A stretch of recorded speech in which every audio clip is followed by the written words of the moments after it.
Mga kalingap, magandang araw po sa lahat. So mga kalingap, isang malungkot at hindi inaasahang balita ang yumanig sa mga taga-subaybay ng kalingap at sa maraming taong nakilala si Tatay Robin.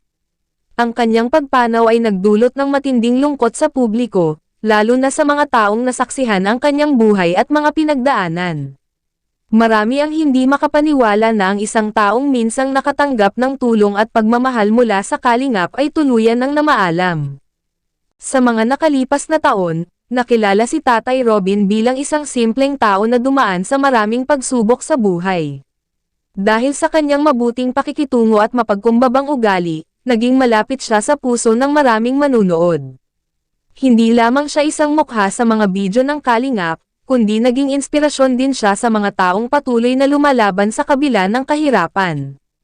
Nang kumalat ang balita ng kanyang pagpanaw, bumuhos agad ang mga mensahe ng pakikiramay mula sa iba't ibang panig ng bansa. Marami ang nagbahagi ng kanilang alaala tungkol kay Tatay Robin. Ang iba ay nagsabing para na nila itong kamag-anak dahil sa tagal nilang pagsubaybay sa kanyang buhay. Ang ilan naman ay nagkwento kung paano sila naantig sa kanyang mga karanasan at kung paano siya naging simbolo ng pag-asa para sa mga nangangailangan. Sa gitna ng pagluluksa, isang mahalagang pangyayari ang naganap ng magsalita sa publiko ang isa sa mga kapatid ni Tatay Robin.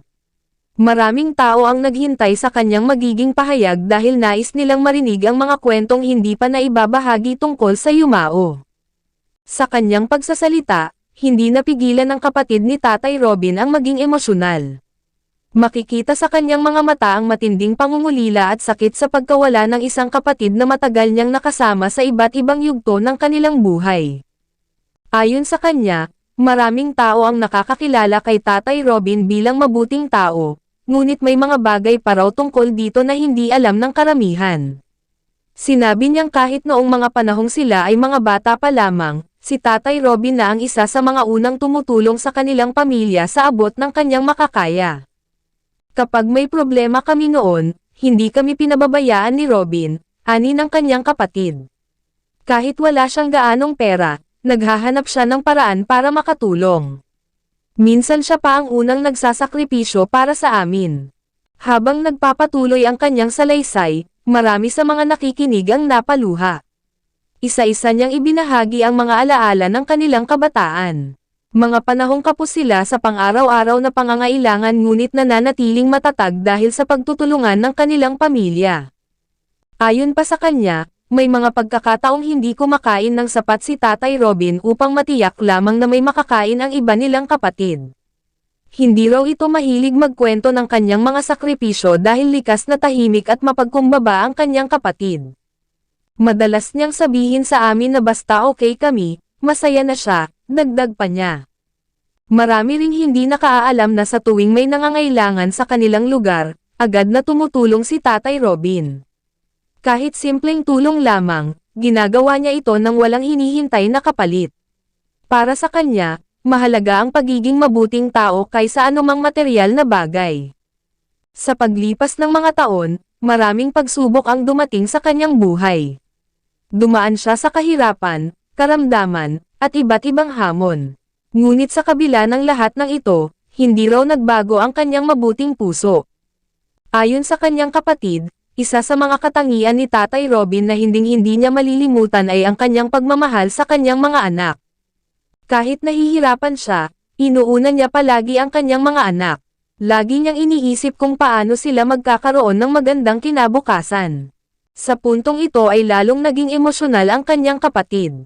Huminto siya sandali upang panasan ang kanyang mga luha bago ipinagpatuloy ang kanyang pagsasalita. Sinabi niyang napakahirap tanggapin na wala na si Robin.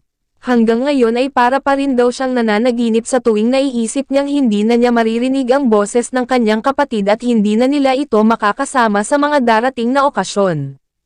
Habang papalapit ang pagtatapos ng kanyang mensahe, sinabi niyang may isang mahalagang bagay siyang nais isiwalat sa publiko.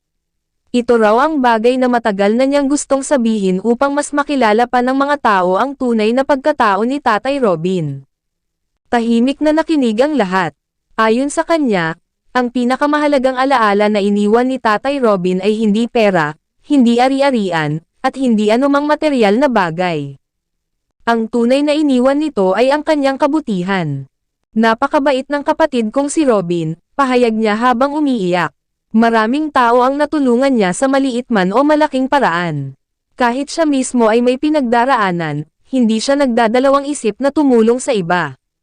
Dagdag pa niya, nais niyang malaman ng publiko na ang lahat ng kabutihang ipinakita ni Tatay Robin ay totoo at hindi kailanman ginawa para sa papuri o pagkilala.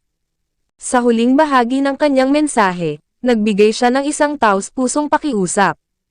Nakikiusap ako sa lahat ng nakakakilala sa aking kapatid. Huwag nating pabayaan ang kanyang mga naiwang anak. Alam kong walang makapapalit sa pagmamahal ng isang ama, pero sana ay maramdaman nila na marami pa ring taong nagmamahal at nagmamalasakit sa kanila. Ang mga salitang iyon ay tumimo sa puso ng maraming nakarinig. Marami ang napaisip sa kahalagahan ng pamilya, pagmamahal, at kabutihang iniwan ng isang tao habang siya ay nabubuhay. Sa kabila ng matinding lungkot na dulot ng kanyang pagpanaw, nananatiling buhay sa alaala ng marami si Tatay Robin. Hindi man siya perpekto, tulad ng lahat ng tao, ngunit ang kanyang kabutihan, kababaang loob, at pagmamahal sa kanyang pamilya ay nagsilbing inspirasyon sa maraming tao. Hanggang sa kasalukuyan, marami pa rin ang nag-aalay ng panalangin para sa kanyang kaluluwa at para sa kanyang mga naiwang mahal sa buhay. Ang kanyang kwento ay nagpapaalala na ang tunay na yaman ng tao ay hindi nasusukat sa salapi kundi sa kabutihang naiiwan niya sa puso ng iba. At sa bawat alaalang ibinabahagi ng kanyang pamilya, mga kaibigan, at mga taong minsang nakasama niya, patuloy na mabubuhay ang kanyang pangalan. Ang kanyang buhay ay naging patunay na kahit sa gitna ng kahirapan at pagsubok, maaaring magningning ang kabutihan ng isang tao.